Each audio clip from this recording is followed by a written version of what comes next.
Hello friends, स्वागत है आपका हमारे यूट्यूब चैनल कुमार सॉफ्टवेयर में। ये मेरा जावास्क्रिप्ट से रिलेटेड 33 ट्यूटोरियल्स है। इस ट्यूटोरियल में हम लोग देखने वाले हैं नेस्टेड लूप के बारे में। तो आइए जानते हैं नेस्टेड लूप क्या होता है। नेस्टेड लूप का मतलब होता है कि मान लो कि आप एक कोई लूप लिख रहे हो, या आपका वो लूप व्हाइल लूप हो या फिर डू व्हाइल हो या फिर फॉर लूप हो। तो अगर आप एक लूप के अंदर में मल्टीपल लूप लिखना चाहते हो, उसी को हम लोग बोलते हैं नेस्टेड लूप। नेस्टेड लूप का मतलब क्या हुआ कि एक लूप के अंदर में हम लोग मल्टीपल लूप यूज कर सकते हैं। वो या तो आप एक करो, दो करो, तीन करो, आप मल्टीपल लूप यूज कर सकते हो। इसी को हम बोलते हैं नेस्टेड लूप। अब इसका यूज कहाँ पर होता है? कभी कभी क्या होता है कि आप कुछ डेटा को आप मैट्रिक्स फॉर्मेट में स्टोर करना चाहते हो, तो इस सिचुएशन में हम लोग नेस्टेड लूप यूज करते हैं। तो इसके लिए इसको मैं समझा देता हूँ।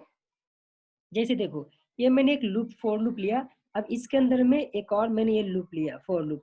इसी को हम लोग बोलते हैं नेस्टेड लूप। क्लियर है पॉइंट? मतलब कि ये लूप है आपका, एक फॉर लूप है। इस फॉर लूप के अंदर में मैं एक और लूप लिया, तो यहाँ पर आप मल्टीपल लूप यूज कर सकते हो। इसी को हम लोग बोलते हैं नेस्टेड लूप। तो यहाँ पर जो आपका पहला वाला लूप है, जो फॉर लूप है पहला वाला, इसको हम लोग बोलते हैं आउटर लूप। और ये जो दूसरा वाला लूप है, इसको बोलते हैं इनर लूप। और अगर आप मैट्रिक्स के फॉर्मेट में डेटा स्टोर करना चाहते हो, तो वहाँ पे ये जो पहला वाला फॉर लूप है, ये आपका रिप्रेजेंट करता है रोज। ये आपका रो रिप्रेजेंट करता है। और जो सेकंड वाला फॉर लूप है, ये आपका कॉलम रिप्रेजेंट करता है। और हम लोग को पता है कि अगर आप मैट्रिक्स से रिलेटेड कुछ स्टोर करना चाहते हो, तो मैट्रिक्स में रोज और कॉलम ही होते हैं। क्लियर है? तो इसको थोड़ा समझ लेते हैं, इसका वर्किंग। देखो, यहाँ पर ये इनिशियलाइजेशन से स्टार्ट होता है पहले यहाँ से। उसके बाद एक कंडीशन में आता है। जैसे ही आपका ये कंडीशन ट्रू होता है, आपका इस लूप के अंदर में आएगा। अब इस लूप के अंदर में ये मिला इसको, तो यहाँ पर आता है। इस इनिशियलाइजेशन के पास आता है। उसके बाद ये कंडीशन चेक किया जाता है। अगर ये कंडीशन ट्रू है, तो फिर इस लूप के अंदर में आता है यहाँ पे। और यहाँ पर आपका स्टेटमेंट को प्रिंट करता है। आपका जो भी कोड होता है वो आपका एग्जीक्यूट हो जाता है। उसके बाद आपका ये y इंक्रीमेंट हो जाता है यहाँ पे। उसके बाद फिर आपका कंडीशन चेक करता है, और ये कंडीशन ट्रू होगा तो फिर आपका ये इस लूप के अंदर में आएगा और ये एग्जीक्यूट हो जाएगा। तो आपका ये लूप ऐसे ही चलते रहेगा। ये लूप तब तक चलता है जब तक कि आपका ये कंडीशन फॉल्स नहीं हो जाता है। जैसे ही आपका ये कंडीशन फॉल्स हो जाएगा, फिर ये डायरेक्ट आपका यहाँ पर आ जाएगा, इस लूप का ऑर्डर लूप का इंक्रीमेंट पे। अभी इसके बाद आपका, अभी x का वैल्यू 0 था, अब x का वैल्यू 1 हो जाएगा। अब फिर ये कंडीशन चेक करेगा। ये कंडीशन अगर ट्रू है, तो फिर आपका इस लूप के अंदर में आएगा, यहाँ पर आ जाएगा। फिर ये कंटिन्यू ऐसा वर्किंग होगा। लेकिन अगर आपका ये कंडीशन फॉल्स हो जाता है, जैसे ही आपका ये कंडीशन फॉल्स हो जाता है, तो आपका इस लूप से बाहर चला जाएगा। मतलब कि ये जो यहाँ से यहाँ तक इसका लूप था, इस लूप से बाहर चला जाएगा। आई होप आप लोग को ये समझ में आ चुका होगा। अब इसको अच्छे से समझने के लिए मैं एक एग्जाम्पल के थ्रू समझाना चाहता हूँ। और जो मैं एग्जाम्पल आपको बताने जा रहा हूँ, वो आपका mostly as a fresher interview में पूछे जाते हैं।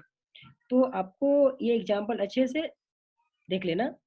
जैसे देखो, मेरा रिक्वायरमेंट क्या है कि मैं ये स्टार पैटर्न प्रिंट करना चाहता हूँ। क्लियर है? नेस्टेड लूप के थ्रू। यहाँ पर मेरा ये है आपका राइट एंगल ट्रायंगल है, ये मैं स्टार प्रिंट करना चाहता हूँ। तो यहाँ पर आप एज्यूम क्या करोगे कि ये देखो, ये आपका ऐसा, ये जो हॉरिजेंटल होता है ये आपका रोज होता है, ऐसा ये रो है। ठीक है? ये रो है। और जो आपका वर्टिकल होता है, ये वाला वर्टिकल, ये आपका कॉलम हो जाता है। ये देखो, यहाँ पर एक कॉलम है। ठीक है? तो इसको आप एज एज्यूम करोगे कि देखो, ये फर्स्ट रो में देखो, ये रो को मैंने आई से रिप्रेजेंट किया, कॉलम को जे से आप कुछ भी ले सकते हो। तो देखो, फर्स्ट रो, देखो कितने रो है, 1 2 3 4, टोटल आपका 4 रो है। देखो मैंने लिख दिया 1 2 3 4 रो लिख दिया। अब फर्स्ट रो में कितने कॉलम है? देखो, फर्स्ट रो में आपका एक ही कॉलम है, इसलिए एक लिख दिया। सेकेंड रो में देखो आपका दो कॉलम है, इसलिए दो लिख दिया यहाँ पे। थर्ड रो में थर्ड कॉलम है। फोर्थ रो में फोर्थ कॉलम है। अब इसी चीज को मुझे प्रैक्टिकली करनी है, फॉर लूप को। क्लियर है? तो सबसे पहले आपको क्या करना पड़ेगा, ये जो फॉर लूप है, आपको पता है कि रोज आपका आउटर लूप है, उसको हम रो बोलते हैं, और इनर लूप है वो आपका कॉलम हो जाता है। तो आउटर लूप में आप स्टार्ट कहाँ से करोगे? देखो ये इंक्रीमेंट हो रहा है 1 से 4 तक, तो आप स्टार्ट करोगे 1 से और लेस देन इक्वल टू 4 तक, और आई को प्लस प्लस कर दोगे तो ही इंक्रीमेंट होगा 1 2 3 4। वैसे ही आपको इसको भी करना है। क्लियर है? तो आइए इसके लिए प्रैक्टिकली हम लोग देख लेते हैं। यहाँ पर मैं एक फोर लूप लेता हूँ। यहाँ पर मैंने where i इक्वल टू 1 से स्टार्ट किया, i less than equal to 4 किया, i मैं प्लस प्लस कर देता हूँ। अब इस फोर लूप के अंदर में एक और मैं फोर लूप लेता हूँ, इसी को हम लोग बोलते हैं नेस्टेड लूप। क्लियर है? अब इसको मैं j लिखता हूँ, j भी 1 से मेरा स्टार्ट होगा। अब j लेस देन i में कर देता हूँ। क्लियर है? Less than equal to i में कर देता हूँ, और यहाँ पर मैं j को प्लस प्लस कर देता हूँ। ये मैं कोड आपको समझाता हूँ, आपको ये कोड मैं समझाऊंगा। यहाँ पर मैं डॉक्यूमेंट डॉट राइट में प्रिंट कर देता हूँ।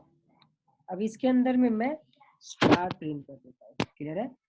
अब इसके बाद इस लूप के अंदर बाहर जाओ, यहाँ पर मैं डॉक्यूमेंट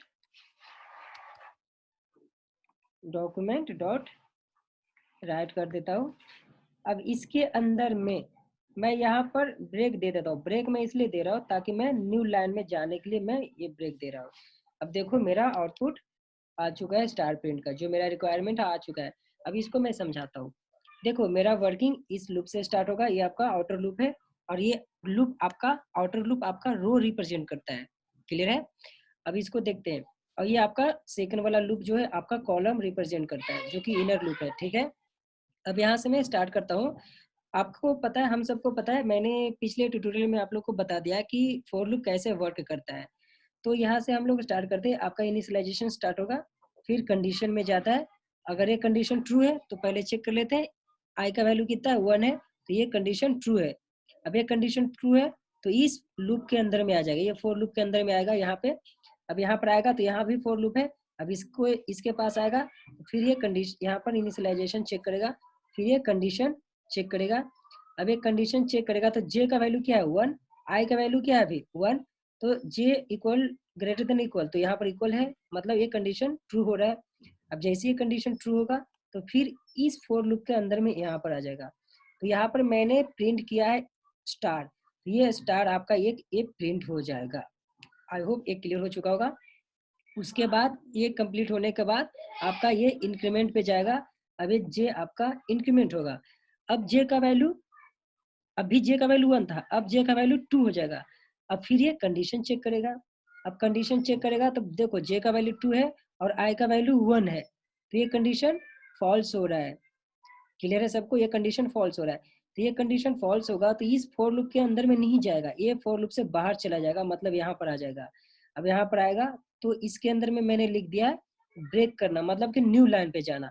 तो इस जैसे ही मैंने ये लिखा तो फिर आपका यहाँ से आपका इस न्यू लाइन पर आ जाएगा, यहाँ पे आपका यहाँ पे न्यू लाइन पर आ जाएगा। क्लियर है?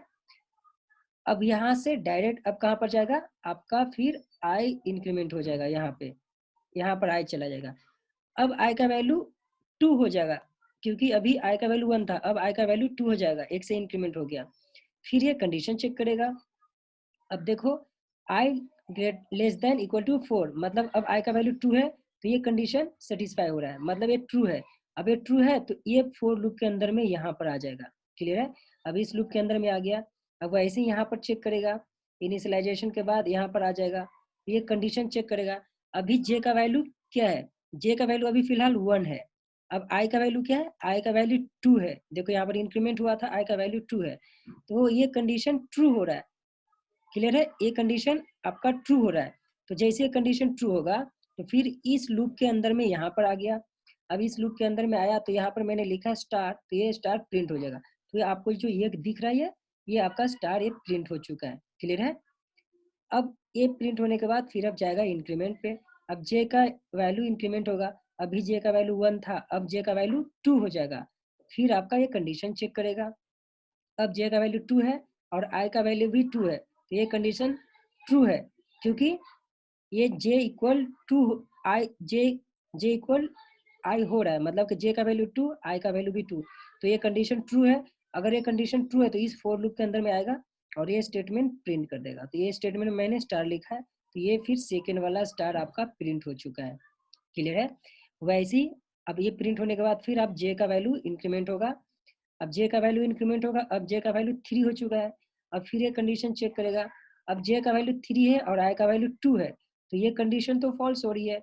अब ये जैसी कंडीशन फॉल्स हो रहा है तो इस लूप के अंदर में नहीं जाएगा, ये फोर लूप के अंदर में नहीं जाएगा, ये डायरेक्ट ये बाहर आ जाएगा यहाँ पे। अब जैसे ही बाहर आ गया तो फिर आपका डायरेक्ट यहाँ पे आ जाएगा आई प्लस प्लस पे। क्लियर है यहाँ पर? तो अब आई का वैल्यू इंक्रीमेंट हो जाएगा, अभी आई का वैल्यू 2 था, अब आई का वैल्यू 3 हो जाएगा। तो आई का वैल्यू 3 हो गया, अब ये कंडीशन फिर चेक करेगा, जैसे ये कंडीशन चेक करेगा तो आई का वैल्यू 3 है लेस देन 4, तो ये कंडीशन ट्रू हो रहा है। जैसी कंडीशन ट्रू होगा इस फोर लूप के अंदर में यहाँ पर आ जाएगा। क्लियर है? अब यहाँ पर इनिशियलाइजेशन के बाद फिर ये कंडीशन चेक किया जाएगा, अभी जे का वैल्यू 1 है, अब आई का वैल्यू 3 है, तो ये कंडीशन ट्रू हो रहा है। क्लियर है? आई का जे का वैल्यू 1, आई का वैल्यू 3, कंडीशन ट्रू हो रहा है। जैसे ये कंडीशन ट्रू होगा इस लूप के अंदर में यहाँ पर आ जाएगा। क्लियर है? ये प्रिंट हो जाएगा आपका स्टेटमेंट। तो देखो ये मेरा स्टेटमेंट प्रिंट हो चुका है।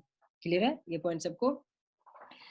अब फिर ये यहाँ पर जे का वैल्यू इंक्रीमेंट होगा, अब जे का वैल्यू 1 से 2 हो गया, फिर कंडीशन चेक करेगा, ये कंडीशन ट्रू हो रहा है क्योंकि जे का वैल्यू 2 है, आई का वैल्यू 3 है, कंडीशन ट्रू हुआ, फिर ये लूप के अंदर में आएगा, ये आपका स्टार प्रिंट हो जाएगा, फिर एक स्टार प्रिंट हो गया, फिर आपका जे का इंक्रीमेंट हो गया, जे का इंक्रीमेंट अब 3 हो गया, ये कंडीशन सेटिस्फाई हो रहा है, ये कंडीशन मतलब ट्रू हो रहा है, फिर ये स्टार प्रिंट हो जाएगा। देखो ये स्टार प्रिंट हो गया। अब फिर जे का वैल्यू इंक्रीमेंट होगा, अब जे का वैल्यू 4 हो गया। अब देखो यहाँ पर जे का वैल्यू 4 है, आई का वैल्यू 3 है, तो ये कंडीशन फॉल्स हो रहा है। तो ये कंडीशन फॉल्स होगा तो इस लूप में नहीं जाएगा, डायरेक्ट ये आपका प्रिंट होगा। अब इसका मतलब क्या हुआ? न्यू लाइन, तो ये आपका यहाँ पर कर्सर आ जाएगा, न्यू लाइन पर यहाँ पर आ जाएगा। क्लियर है? अब यहाँ से अब डायरेक्ट आई प्लस प्लस के पास जाएगा आउटर लूप में। अब यहाँ पर अब आई का वैल्यू 4 हो जाएगा क्योंकि 3 था ऑलरेडी, अब आई का 4 हो जाएगा। अब एक कंडीशन चेक करेगा, एक कंडीशन ट्रू है तो फिर आपका इसके अंदर में आएगा और ये कंटिन्यू ऐसा वर्किंग चलेगा, फिर आपका ये सब प्रिंट हो जाएगा। सो आई होप आपको ये ट्यूटोरियल समझ में आ चुका होगा।